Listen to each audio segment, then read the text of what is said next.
Hey, solopreneurs, Gabe here. Have you ever written a thank you note to yourself? Now, I'm a huge fan of thank you notes. I write thank you notes all the time. But have you ever written one to yourself? And I'm going to sound a little crazy here, but have you ever written one to the year? Now, this was inspired, and this podcast was inspired by a conversation that I had with my coach just over a year ago. In the 2020 year, which was an absolutely crazy year with the pandemic and the craziness going on in the world, she suggested that we write a thank you letter to ourselves or a thank you letter to the year and call it a year in gratitude. Now, it sounds kind of crazy, but if you really think about it, it starts to make sense as I start to walk you through what you might want to think about. And the reason I'm telling you to do this is because most of you who are listening to this are hard charging, going like crazy, solopreneurs or running your small business. And the only thing you really ever think about is moving forward. You don't really think about looking back. But it's amazing what we learn from the things that we've gone through. The other thing it does is it helps us get an understanding of what I would call some completeness. Now, what do I mean by completeness? Well, as entrepreneurs, we have a tendency to just keep focusing forward, and we don't really think about much about what we've accomplished. And so that completeness, that accomplishment starts to allow you to look back and go, holy crap, I got a lot done this last year. And so what I'd like you to do is I'd like you to take some time and think this through. So I'm going to talk you through how I go about doing this for myself, and I'm going to talk you through how you can go about doing it for yourself as well. Now, if you're driving down the road, just think this through, listen to it, and then all you're really going to need is when you get done listening to this podcast is you're going to want to pull out two pieces of paper. And that two pieces of paper is going to allow you to kind of get this information down and work through it. And so what I'll also say for those of you watching this on YouTube is I'll show you a little a picture of mine. I'll hold it up so you can see my mind map of how I went through doing this. And so what I'm going to do is I'm going to jump right in. So how would you go about writing your year in gratitude, your letter of a thank you back to the 2021 year? And then how do you use that moving forward? Well, my version is one, I take a look back on the year and I think about, okay, what were my biggest accomplishments? All right. And what were my biggest mistakes? And then what were my biggest challenges throughout the year? And then I start to look through for lessons learned throughout the year. Now, the way I go about doing it is I pull out one piece of paper and I list out the months. Now, what I basically did is I took a piece of paper and I listed out the months and I went through and I went, all right, okay, what were my biggest challenges in January? What was my biggest accomplishments in January? What were my lessons learned in January? And it takes a little thinking to go back, but you start to understand throughout the months what you did. Now, what I found is we traveled a ton in 2021, which was really, really fun and really cool to look back and go, wait, we did that in January and then in February and then in March. And as you guys are listening to this, right at the end of the 2021 year, I went to Italy twice this year. Took my daughter, my oldest daughter, who studied in Italy, in Florence, Italy, for the fall semester, and took her. I was literally in Italy for 72 hours, came back. And for Thanksgiving week, we spent the week in Florence, Italy, and did Rome and Venice and Cinque Terre, which, oh my gosh, if you have not seen Cinque Terre, look it up online. It's absolutely beautiful.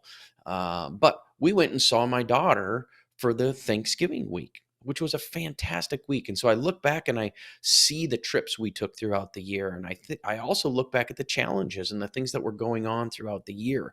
So in that one piece of paper, list out, each month, what were your challenges? What were your victories? What were your lessons? And then you might even start to notice a theme. Now, I do mine in the form of a mind map. And so I'm going to show my mind map to the people that are looking at this on YouTube, but this is my mind map where I go through and I start to list out the months. All right. And if you are driving down the road, you can always jump into YouTube, go to GabeNelsonFinancial.com. You can click on there, or you can go to Solopreneur Money on YouTube. I have a channel there. You can go and check that out as well. So what I'd like you to do is then take that and list it out. It's you're really, really just doing is brainstorming all the things that happened throughout the year so that you can start to think back, what were the lessons that you learned and the things that you can take from the year and move forward. Now, on that second sheet of paper, you're going to write the letter. The letter of, hey, 2021, thank you so much for teaching me that I really truly love to travel. Thank you so much for teaching me that if I continuously just kind of plod along in a methodical way, I can actually write a book. If I continuously keep moving forward with my podcast, I can actually meet more people and have way more fun and really cool conversations by just continuously following the process that I have set in place. Also, I can look back and go, well, this crazy stock market going up and down like crazy.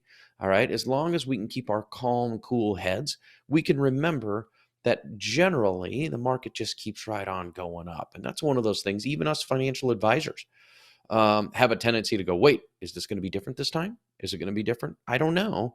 What I do know is 7 times out of 10, the market just keeps going up. So 3 times out of 10, we're probably going to have some down years. And so just themes start to come about, and that you can start to then think and observe what happened in the prior year, and then write out on that same piece of paper, what are you going to do next year? Start to think about what you can learn from those lessons from 2021 and take those lessons, build upon it, and then move forward in the 2022 year. Now, what I would advise that you do is write it out. Handwrite that letter out. I'm a big fan of the mind map. I like to just map it out. And then I like to put in action items. What am I planning to do next year based upon what I learned in the 2021 year? Most solopreneurs, most small business owners don't take the time to do this because we're always just worried about what's coming next, what's coming next, what's coming next.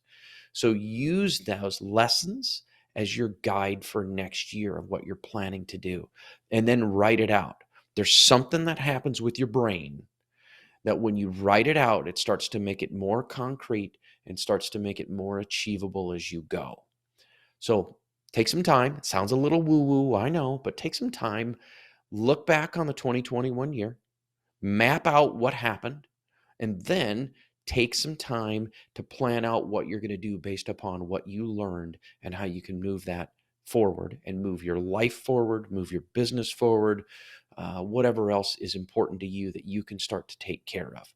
Now, you're listening to this podcast around the end of 2021, so I want to wish every single one of you a happy holiday season. Hope you have a fantastic new year and a unbelievably productive and freeing 2022, because that's the reason we do this whole solopreneur thing, is so we have the freedom to live our lives the way we want to, and the freedom to run the businesses the way we want to. Best of luck to you. Thank you so much for listening this year. I'm really excited for what's coming in 2022, and have a fantastic day.